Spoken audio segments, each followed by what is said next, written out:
Tekken has been a series that has been very close to my heart since I first saw the PlayStation as a young lad. I would have been around 7 or 8, finishing school to arrive home to see my dad and his mates playing a trilogy of games, the first being Olympic Soccer, the second being Resident Evil, but the last, and possibly the most important to me, Tekken 2. I'd never experienced a fighting game like it before. Sure, I knew about Mortal Kombat before that, but this felt like a generation of games that I would step into. The birth of something new entirely. It didn't take long until I got to play, get to grips with it, fall in love. Tekken has been a series I've played a healthy amount since then, or unhealthy according to some, and I will continue to, particularly the originals. It built my foundation on what I believed fighting games should be, could be, that they could truly invoke emotion and excitement in you, not just through the gameplay, but the stories they told. That's what Tekken represented for me. A path where every punch, every kick, every KO mattered in some way. You may be better off having an insight to the Tekken series in general before experiencing this video. So if you're going into this knowing nothing, I'd really recommend getting familiar with at least one Tekken game, whatever that may be. Hell, it could even be Street Fighter Cross Tekken, as long as you have some frame of reference to what I'm discussing. Because this series is a wild one, even for fighting games. Keep that in mind, as I know a lot of people use videos like this for sleeping, and you may wake up punch drunk when further down the line when we're discussing boxing kangaroos and dinosaurs, and you've no idea what that could relate to. I will not be responsible for any sleep related issues. My general history with these games is not arcade based, not competitive based. I'll be looking back at these games mostly as a pure single player console experience, though I will try to parlay my takes on the playable characters in terms of how viable or broken they may be in multiplayer at the time, wherever possible. If you're looking for a video that goes into early Tekken frame data and other competitive play information, such things as pokes, punishments, 50-50s, mix-ups, keep-outs, etc., please be aware that I'm not that guy. You may hear the occasional buzzword, but if a move is slow, I'm just going to be describing it as slow. And same if it's fast. I won't be telling you that's +3 on block or anything like that. I don't understand, nor do I really care about that world of Tekken. It's simply too mechanical and mathematical for me. We're not going for Tekken God in ranked here. These are when the games were fundamentally very different, and not around balancing, but an entire packaging which could not easily be patched, re-released, or have a brand new season or a bunch of characters stuck onto it. Please be aware that the following thoughts are purely my opinions, and they may not be your opinions. The comment section will be there for you to say absolutely what you want, when you want, though I will not interact with it for my own sanity. Before you leave a comment, please try to imagine before every take I make, I'm saying, my opinion is, but I won't do that for brevity's sake. I feel it's sad to have to state something like this, but nowadays opinions can open a Pandora's box of console wars, idiocy, and complete inability to realise that. It's only a game. Why you have to be mad? But I digress. Without further ado, let's jump into the Tekken retrospective with our part 1, what I call the anti-gravity era.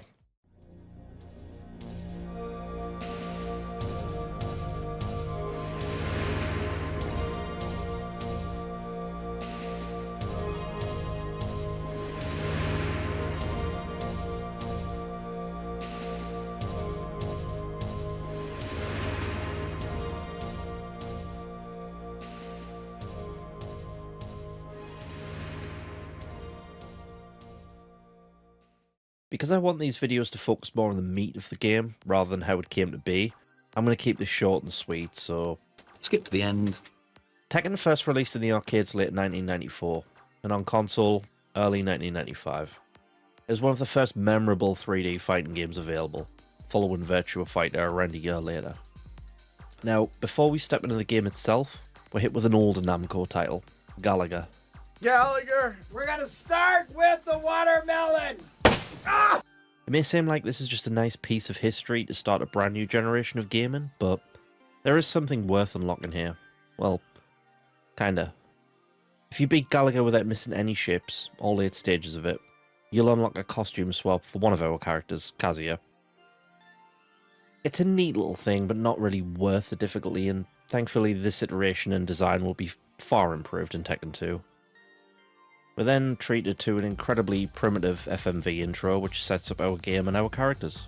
Again, I don't want to rag on this game too much for its graphics because, as I said, it's unfair to, but it really is night and day compared to its sequel, and outside of a few glitches, it's barely on the same planet as Tekken 3's FMVs. And as soon as this ends, we'll be thrown into what was known as an attract mode, which will show demo footage of the actual gameplay and... Okay, let's just put a nail in the coffin about how attractive this game is and move on to other things. It's horrendous looking. The models are incredibly ugly, the fonts are disgusting, and the colour scheme for the UI is vomit-inducing. The game will win absolutely no points for how it looks, it is simply an ugly duckling. With that said, let's say that it's a hog. That sound nice? Yeah. Good luck to it. You're a hog. Capiche?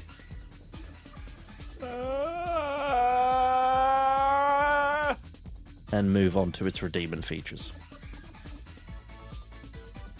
Our main menu has 3 options, essentially 1 player, 2 player, and the options labelled as test mode for some odd reason. I guess options or settings wasn't the go-to for video game menus at this point. This is very early days in the PlayStation cycle after all. We go into the settings and the only thing I change is the difficulty level, moving it to ultra hard. For Tekken 1 I will be playing this game at its toughest difficulty, and at the time of writing I don't know if it will remain that way because, spoiler from the future, Tekken 2 is so much harder. Please stop hitting me. Every character I'll be discussing in terms of their strengths and their weaknesses, and how they perform as a playable character compared to an AI one, will be sorted into tiers, based on how they perform at peak difficulty in arcade mode. First up is essentially our protagonist of the game, Kazuya Mishima, in his lovely blue devil outfit. Don't discuss the graphics of this game again. Tekken 1 Devil Kazuya isn't real, he can't hurt you. Kazuya is an absolutely fantastic character, though admittedly he's a little fundamentally trickier to use than anyone else in the game. By this I mean his 10-hit combo will require slightly more skill to pull off as it has directional setup as opposed to pure punch or kick buttons like the others. He also has to step to do certain moves.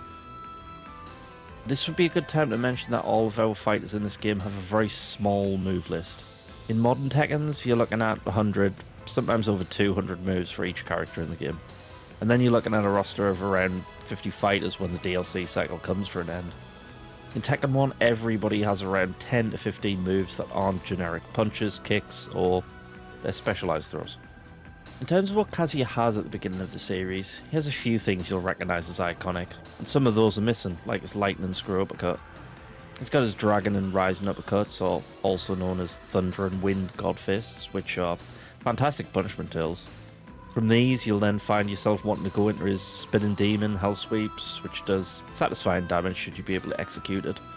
This is pretty much all you need for Kaz, but he'll have other things from his classic repertoire like Demon Slayer, Twin Pistons, Demon Scissors, Rising Sun, you get the idea.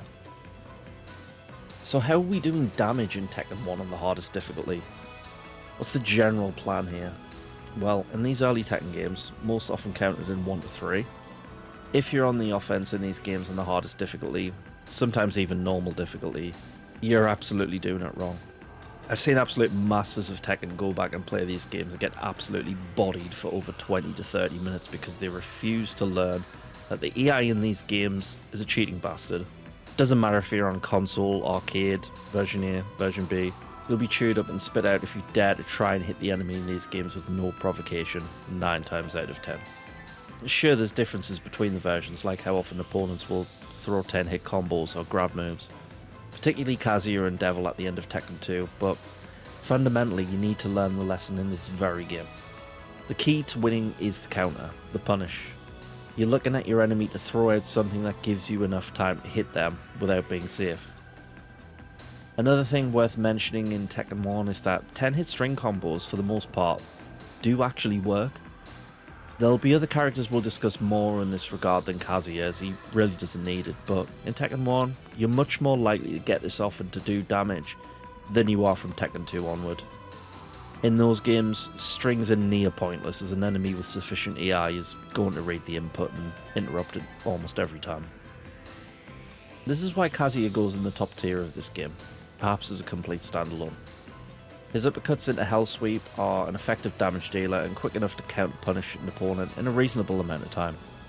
You really don't need anything else with Kazuya at this point but your uppercuts and your spinning legs.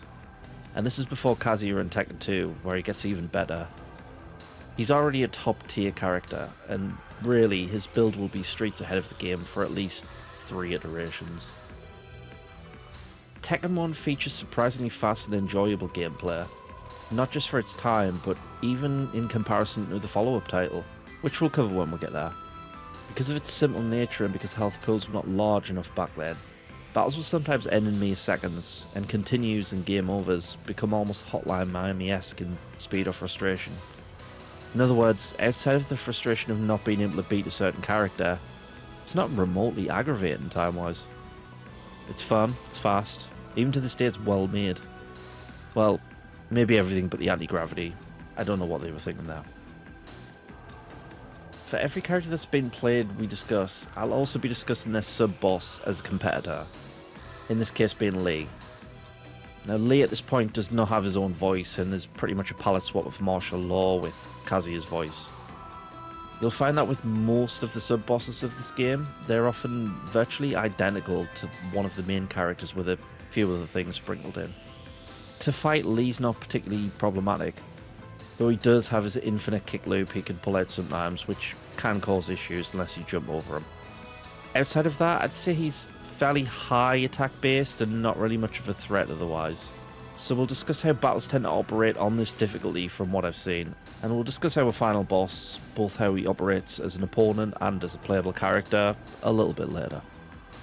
I noticed that the aggressiveness of the AI in these first 2 games has an almost Switch-like system. Sometimes they're on the defense, sometimes they're very aggressive. It seems often they'd switch to that if a round was won from my side, and some characters could be more aggressive than others, particularly King and Nina. Nina. Oh god, Nina. We'll discuss Nina, eventually. While even when they're on the defensive and are fairly chill, you still want to bait out attacks to punish at all times, but you'll find that it becomes much more frantic and threatening when you have someone chasing you down. In my opinion, while Tekken 1 may look like a hot mess, its gameplay is incredibly enjoyable, and while it's not as complex as its further titles, it definitely has staying power, the more you get used to it and appreciate it anyway. And probably what is the most iconic Tekken ending of all time. Big Feet Kazuya throws his dart, Heihachi off a cliff, and then gives us a lovely smile. It's worth noting the endings in this game are very short, only accidentally amusing, but when they hit, with the same track, and they're only available for the main cast and not sub-bosses like in future titles. Next up, Lee.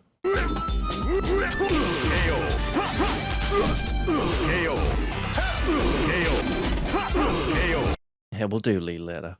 Next up, Paul. Now, how do we play at Paul?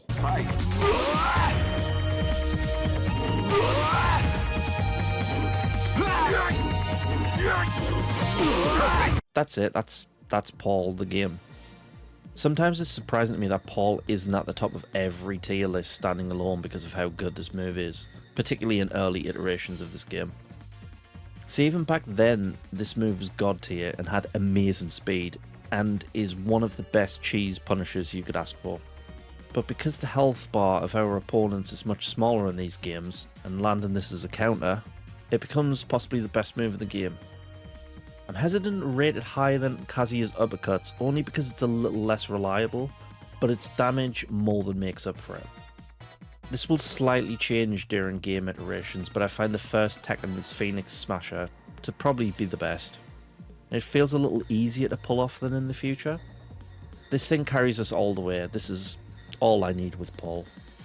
But Paul does have a few other things in his arsenal, particularly the Bone Breaker, being very good for a sweep combo, though a little risky if you miss the elbow. Same with his various renditions of his jumping kicks. He also has a forward somersault called the Neutron Bomb attack, which is one of the few moves that causes an, in my opinion, overrated stun. But this is more tech I'll discuss maybe in a little bit more detail when we're talking about Paul as an opponent or other characters. On to his sub-boss, Kuma. There really isn't much to say about Kuma as an opponent, I feel. He seems more wide open for the Phoenix Smasher, but I'll have things to say about him as a playable character, which actually is the most surprising thing about re-experience in this run. Paul's ending again is very basic, showing off a few of his moves and then punching a brick wall with what appears to be a picture of Kazuya, hinting at their rivalry. This is something I adore about Tekken 1 and Tekken 2, mostly information found in manuals, but all of the characters in the first two games have genuinely interesting links, and some of them actually evolve in Tekken 2. Kinda wish this had remained as a staple of the Tekken series, and it's part of the reason why I used to be so invested in the story in the King of Iron Fist tournament itself. For Paul, it also sets him up as one of the most memorable Tekken characters, as he's canonically very strong but always seems to rob himself of a tournament victory by some foolish or unfortunate act. Next up is King. And King is a great character to segue into some competitive player discussion. Vaguely, anyway. Of our last two characters, I wouldn't say either of them have anything that is truly broken, but King absolutely does. His elbow sting / elbow smash attack, which I try to use as my key to an easy run, but unfortunately to mediocre success. It's not a particular flashy attack, but if the opponent blocks this, it will cause a massive stagger that will allow a follow-up, even a launcher. Now, I think this is something that would definitely be broken for competitive play, but not as much as people would think. It's definitely a broken ability, but launchers really aren't that prevalent in the early Tekken games, and this would probably be a good time to also segue into another topic: juggling. Juggling has always been a thing in Tekken, since its very first game. You can find combo videos of both Tekken 1 and 2 online with this being shown off, but you'll find that juggling is a lot more challenging, even with anti-gravity being a thing in these early games. Combos will be dropped a lot more often, and the damage and time an opponent will be up in the air doesn't remotely compare to what it will become. Every player of Tekken knows that at some point it's pretty much mandatory to punish opponents with launches into intense combo juggles. You'd be foolish not to learn this, or at least incredibly stubborn. It's one of the main reasons I prefer the original Tekken trilogy to the modern games. I'm all for punishment in a fighting game, but punishment where you find yourself up in the air for 5 to 10 seconds, unable to play the game, or even losing the entire round based on a balancing issue or an opponent's genuine skill. It turns Tekken from a fun experience into a tedious and boring skill check. It's not what I like about the series. Getting back to King, this is the downside of his elbow attack in the single player of Tekken 1. It's not quite good enough to get a throw off from what I'd really tried, or launch into a lot of damage to make it worth spamming. And its range is also pretty poor. There's definitely an ability that will break a competitive fight with another human, but with the method I'm playing, I've found it losing potency as the rounds went past. It absolutely wasn't worth landing neither. King's throwing moveset in this game seems basic too, and doesn't seem to chain into anything, which became a major perk of his in later titles, even the next Tekken. Outside of that, I'd say his moveset is quite weak. I've seen King quite high on tier lists of Tekken 1, but I can't really agree from the offline players I experienced. Simply not enough damage to deal off an admittedly broken blocked attack. King's sub-boss is Armor King, and as an opponent, really not too much to say again, as he's fairly similar to King, and I wouldn't rate him as an excellent character, particularly damage-wise. It is worth noting that these two are completely different people compared to their future namesakes, and stylistically, I'd definitely say I prefer the originals. To quickly go over King's ending and style, his early endings tended to favour live children being green screened into the animation, which in Tekken 2 is one of my favourite endings, but in this one it's just not quite there yet. But it does paint this King as a sympathetic babyface, if you will. In future, King will become much more about the wrestling than the heart and the soul of his character, which in these early games seem to be pointing to a sort of down on his luck alcoholic priest turned wrestler. The first King had an absolute ton of character. He's a great example of an early character who you don't know a lot about unless you really look into it or pay attention. But if you do, you get the sense there's a lot of intriguing elements there, as opposed to nowadays where it feels like the stories don't evolve and deep in as much as I'm a masked jaguar that wrestles.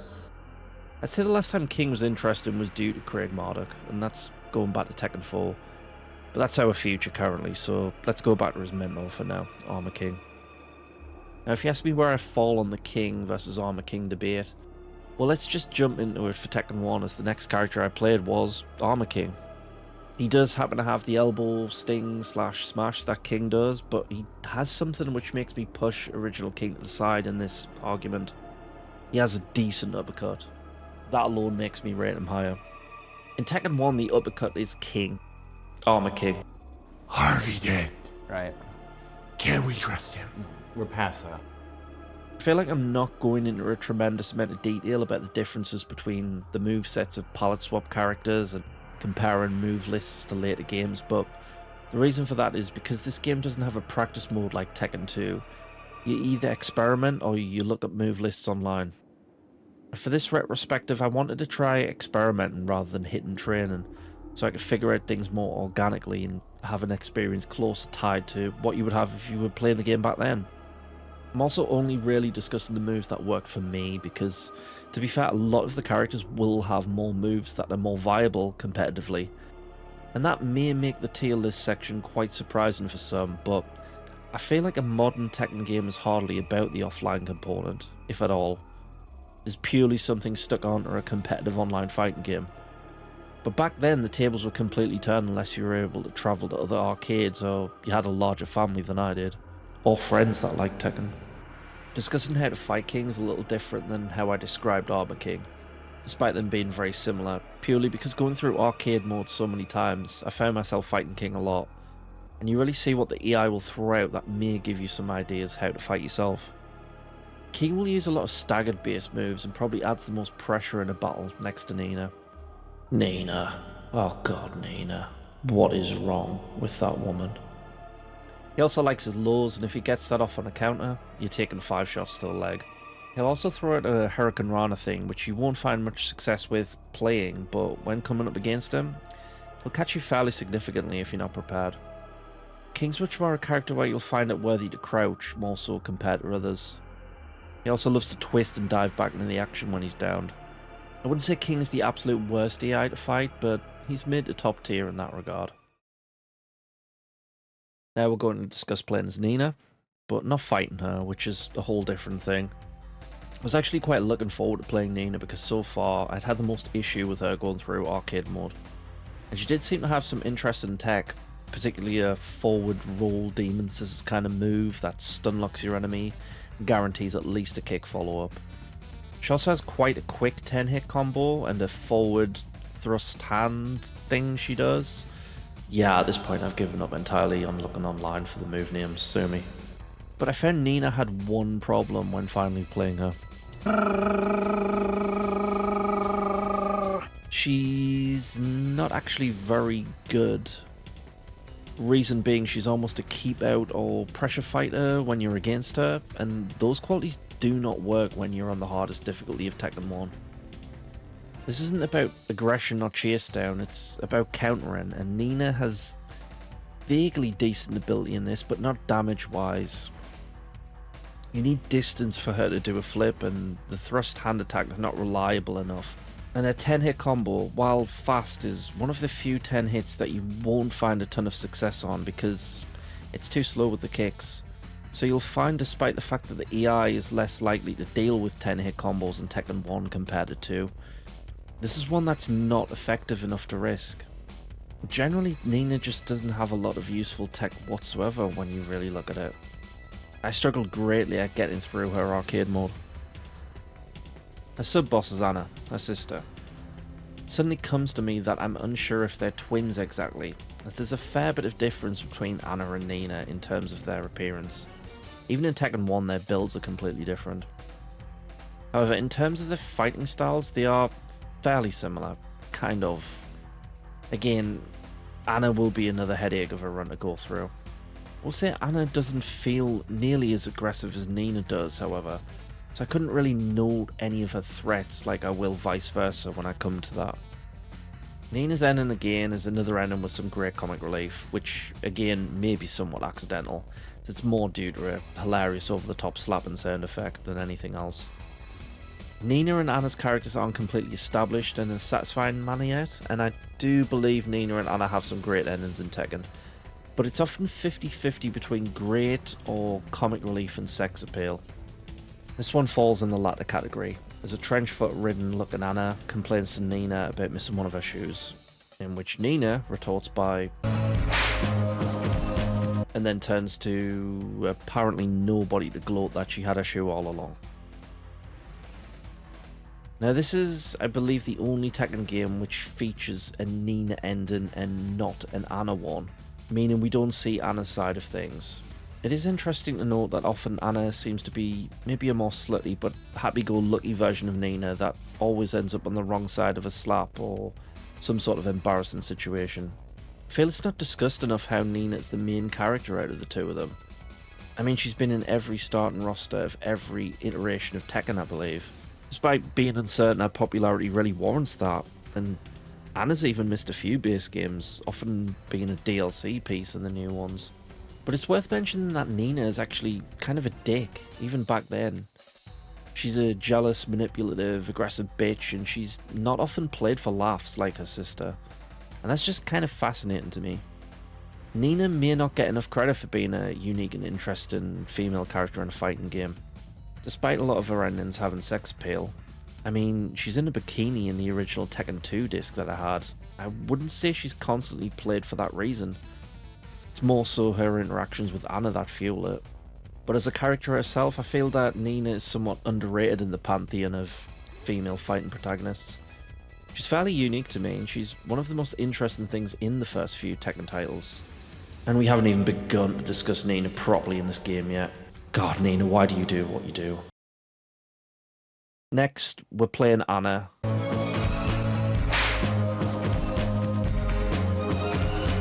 Next, we're playing Law.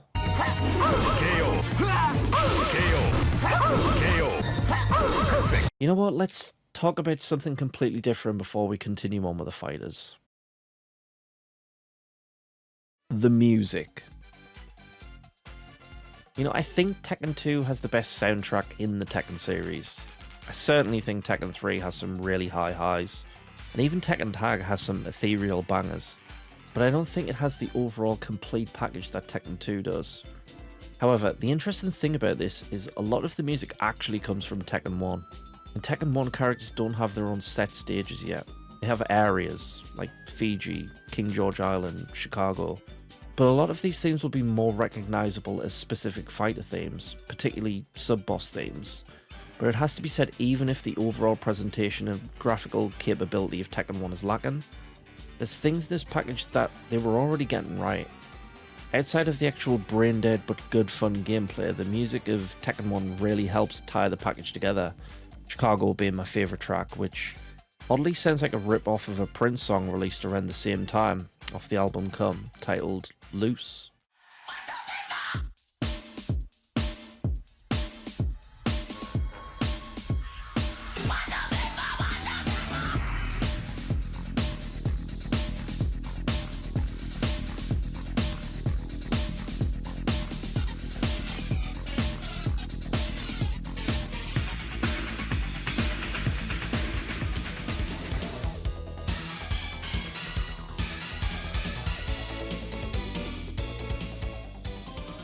I'm sure a lot of games from this time have a lot of interesting little pieces of trivia like that, but it helps set Tekken the soundtrack apart from others.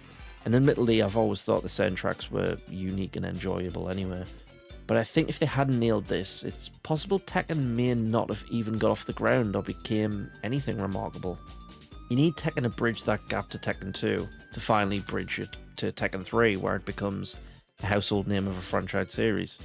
Now, had this game been slower, clunkier, without that soundtrack, without that heart, those characters, that vibe and feeling it instills, it's possible that we not be talking about this today.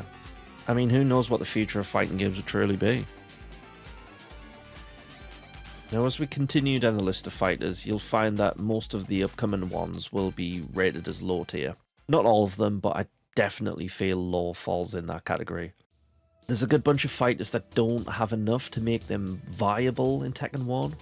Not including sub-boss characters, I would say that Jack, Nina, Yoshimitsu, and possibly King at a push may not have enough to qualify them as real playable characters yet. I would include Law in this group too, though he at least has his backflips. The only downside being it's a little more annoying to execute than his Tekken 2 versions, where he becomes a bit of a flip merchant. In Tekken 1 you gotta think Anna and Lee's kind of tech for those, that's what he's working with. But outside of that, I don't think his moveset is much to write home about at all. However, at the very least, Law does have one of the easier 10 hit strings to pull off, and his revoir combos will see you through.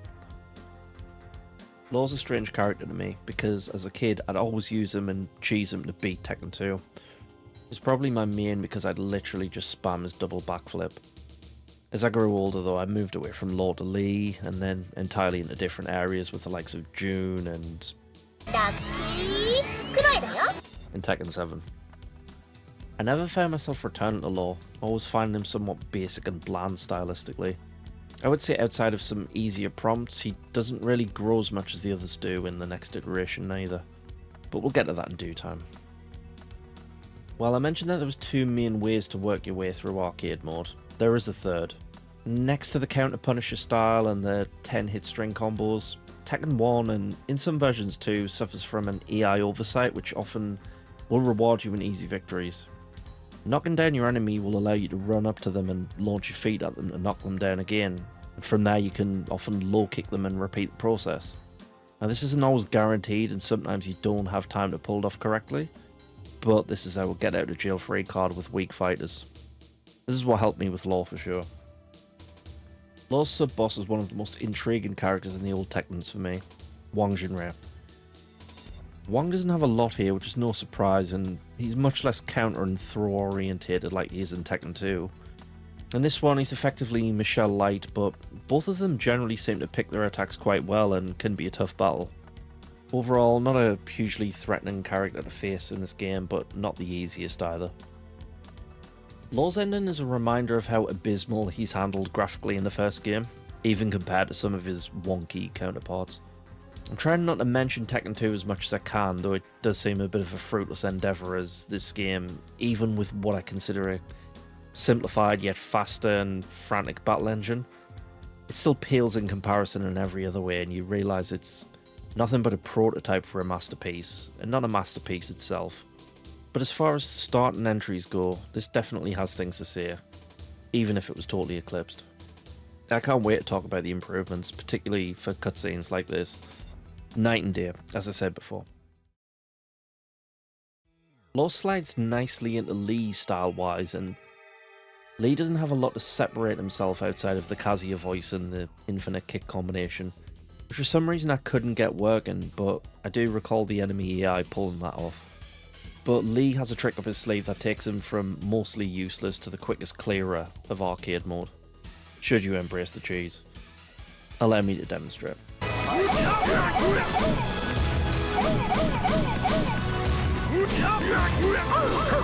Now this is almost a direct reverse of the King elbow move, where that attack would be rewarding for competitive play but not so much for offline. This is a move that for some reason the enemy EI cannot deal with 9 times out of 10. It'll just take the attack even on the hardest difficulties. Sometimes you may have to repeat it, but it's incredibly effective. I'd say this is what really separates Lee from Law in Tekken 1. He'll have to wait a little while before he really comes into his own character though. Now we know that Lee's paired with Kazuya, so it's no surprise that he's the reverse sub-boss. There's not too much information on Lee and Kazuya's relationship at this time from what I've seen, but we know that Lee would be Kazuya's adoptive brother, and Lee will tie in more with Heihachi in the next game. Storyline that doesn't really extend much further than that, as Lee becomes almost a completely different character by Tekken 5, if not 4. Lee's always been one of my favourite characters in Tekken, particularly his version in 2, but at this point he's not quite his own thing, much like Kunimitsu and others. Jack is up next, and it's another character where I don't have many good things to say. Unlike the other characters, I'll pair these two together as there's very little difference I noticed between Jack and Prototype Jack. I will say that Jack seems surprisingly difficult as an enemy in runs. I've had this robotic bitch kill my runs to unlock Heihachi on the easiest difficulty for reasons I can't understand, but playing as either of the robots is a lesson in tediousness. There is one decent thing that I think Jack has in his repertoire at this point, and it's the double axe handle downward attack he can land, only once.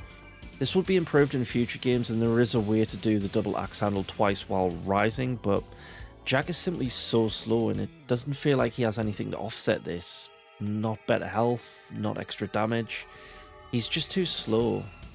Even what would be his jab attack, that combo can easily be ducked by the enemies, and he basically has a lot of things that you're never going to land on an enemy, like his fall forward throw attack.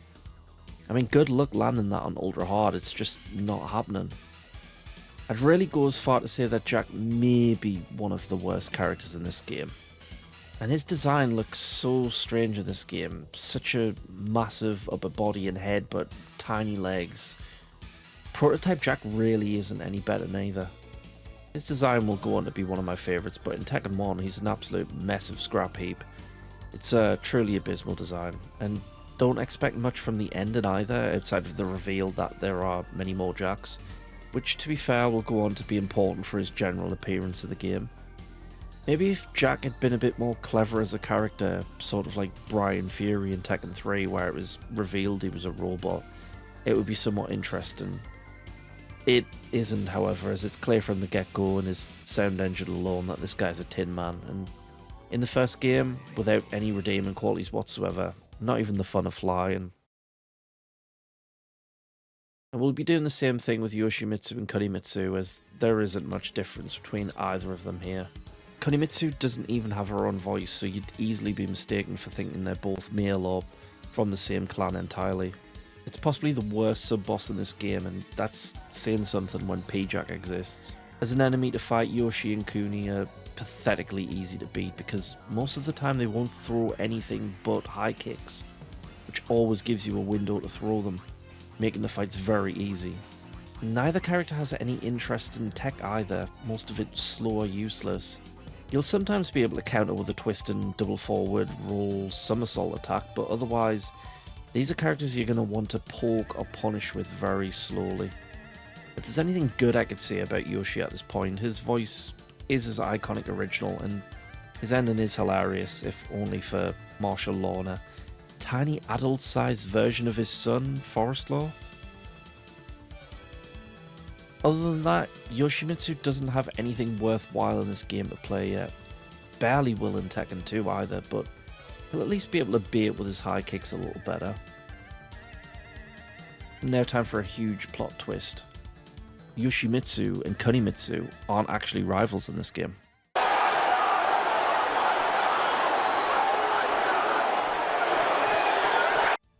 No, Michelle is rivals with Kunimitsu and Yoshimitsu has Ganryu. The reasons I'm not quite sure is they'll be swapped in the next game much more fittingly. That means all we have to discuss as an opponent is Ganryu, and there's nothing to say other than he's basically a shorter Jack. I've got nothing else to say for him as an enemy opponent. But Michelle is interesting. She has some options, and she has what I consider to be the best rising kick in Tekken 1. An excellent and quick kick which will flip your opponents backwards. On top of that, she has a brilliant forearm into uppercut thing I failed to complete without looking up. But also a great low sweep into uppercut that works a treat and has quite good reliability at hitting opponents. Not too much to say here really, but Michelle at least gets out of low tier into mid. But her most memorable moments are how much this girl loves to run awkwardly.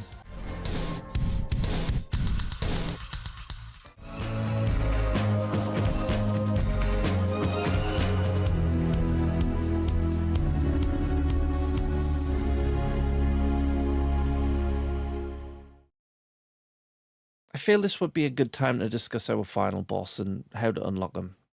This is the Heihachi section. Heihachi can be a tough unlock, but this can be circumvented by turning your difficulty right down, as well as the fight count and round time. though the round time can be risky if you don't manage to damage your opponent enough. I learned that the hard way. He requires the game to be beaten under 5 minutes without using any continues, and you must use one of the main characters, not a sub-boss that you unlock. Now let's get into fighting him firstly, as we've done that over and over again at this point. He actually is basically the beta version of Kazuya and Devil in Tekken 2. He likes his throws, he likes his uppercuts, he can turn the battle around at the drop of a hat and become aggressive out of nowhere. I wouldn't say I've struggled against him longer than a few attempts unless it was a very bad character I was using, but he's no pushover and he's a worthy boss in this game.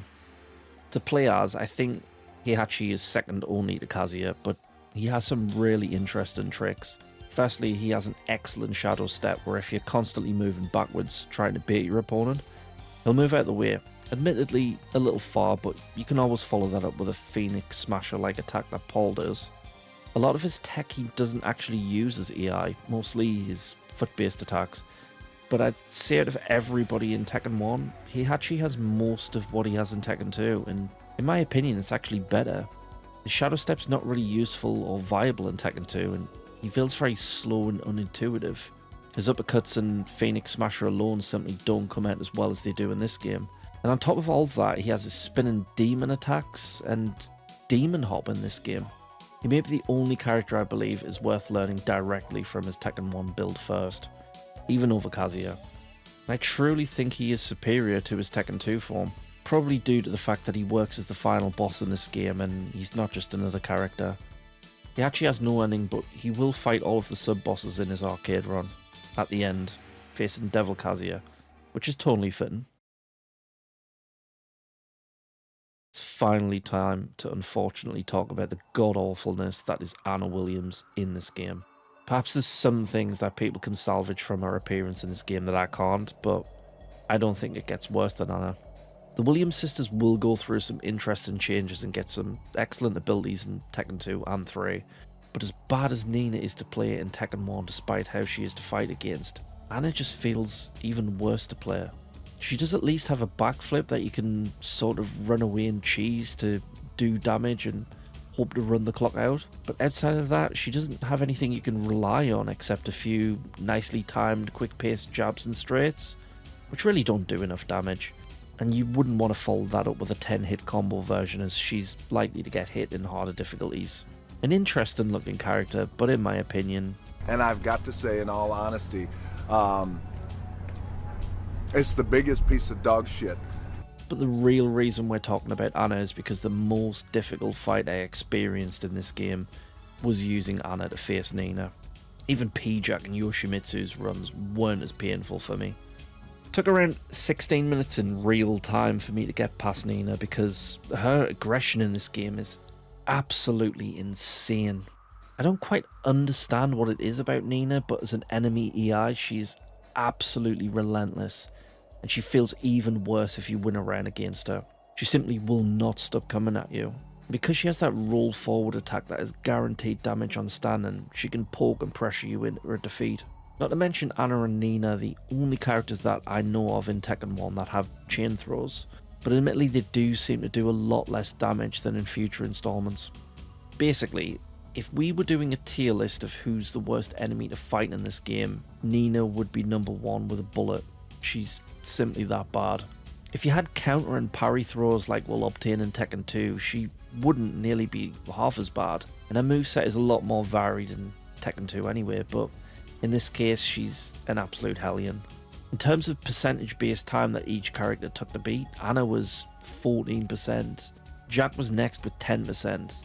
That's actually quite incredible when you think about it. She'll never be as garbage as she is in this game, neither of them will be, but at least Nina has her own strength as an EI enemy. Seems almost fitting considering how much of a bitch she is.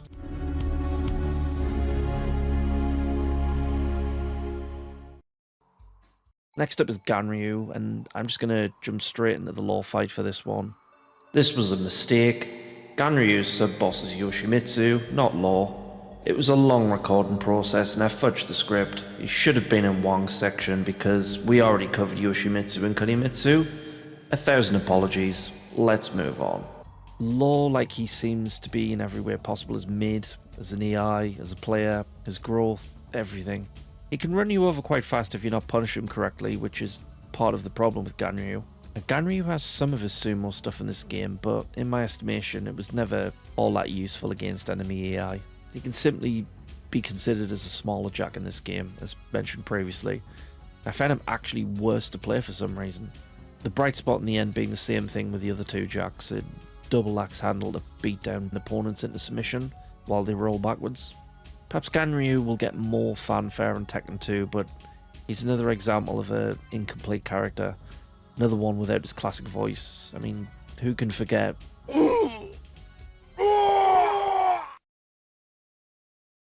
Our penultimate fighter is Wong, who I used very similar to how I would use Michelle, but without the rising kick.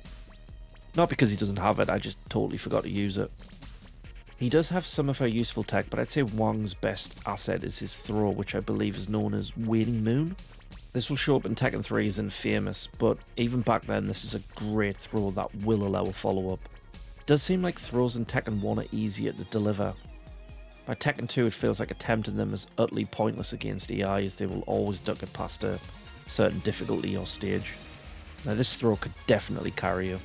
Another great thing about Wong, which could also carry over to Michelle, I didn't test it, but he has an excellent 10-hit string which shouldn't mess up too much. Another fighter that will improve in the next iteration, but already has enough here to make him a viable choice and possibly the best voice actor too.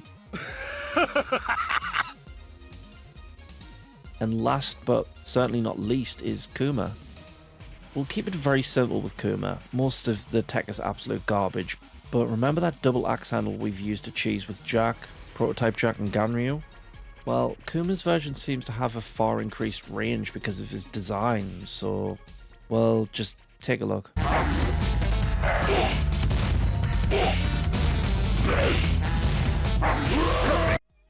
Bears are notorious for being unviable and comical choices in Tekken, at least in the early versions, but Kuma is surprisingly strong in the first Tekken. He's a bear that will flatline the AI even at high levels. I wouldn't expect him to have much value in a competitive fight though, but then again, based on that cheese, I'm unsure even if a human opponent could recover in time from the reach of that attack. His sub-boss is Paul. Paul is quite mid-range as an enemy in this game. I feel he prefers to do the forward roll attack to stun you as opposed to catch you with death fists. I don't feel he's as overtuned as he is in Tekken 2. Getting a Paul in a late stage fight in Tekken 2 can be a nightmare. He's not so bad in this one. And that's all of our fighters. Now onto the tier list. I'm going to keep this simple and rank them based on how their fights went on the hardest difficulty of Tekken. This criteria may change from 2 onwards because, as I stated, it's a much more difficult game, I find. Overall, Kazuya is top tier.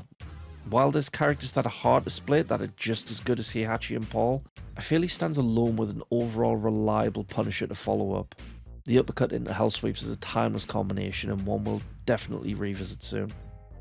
Now, Paul and Heihachi would take a tier below Kazuya as their Phoenix Smasher attacks would get them there alone, but Paul having a sweep into elbow and Heihachi's many different moves are the icing on the cake. Heihachi would hit Kazuya's range if his hell sweeps could hit low like Kazuya's can after the uppercuts, hitting down opponents. He does get points for being able to run backwards and then punch, however, it's just a little too far away for it to be as viable as Kazuya's Shadow Step will be in Tekken 2. In this one it feels like Kazuya barely needs it to be the best character in the game. I mean, we haven't even scraped the potential of how good a character like him can be. That's before you merge him with another completely different character and fuse him into something that's insanely broken. In B tier, we have Lee and Kuma. Reason being, these guys don't need anything but a specific attack and they cut through everything like butter. If this was competitive or the AI was better, they'd be nowhere near the top. They'd just get lucky in this regard. In C tier, it's Wong and Michelle for having multiple abilities that will deal good damage and punish, but you'll have to work harder for it. Armor King would be a little lower at D for the uppercut with the elbow smash from King, but I don't think there's much else to work with for me. The Kings would likely switch with Lee and Kuma if this was competitive. King goes in with Law and Nina, which I think is a little controversial because at least he has that elbow while they don't really have anything that useful, but I feel like you have to work hard with all 3 of those characters in an ultra hard mode run. All of the Jacks and all of the ninjas go in F because they're all equally quite useless, including Ganryu. Anna goes into the absolute dogshit pile, purely for that Nina fight being the worst in the game for me, and not really having anything to stand on her own 2 feet with. And that's Tekken 1. Overall, I really don't think this game is necessary to go back to, but it is an interesting curiosity. It's great to see where the series started, and it's also interesting to compare it to its sequel, which eclipses it in almost every way. Make no mistake though, the gameplay genuinely holds up, and you can really have some fun playing this for at least a few hours on the hardest difficulty for the challenge. I'm unsure how a competitive game would treat you. These games were never built around the balancing of multiplayer back then, at least not very well anyway, but I'd give Tekken 1 a thumbs up. Next time, we'll be discussing what I think is the greatest Tekken game of all time and going through each fighter one by one and my thoughts on them, and Tekken 2, the end of the anti-gravity era. Thanks for watching.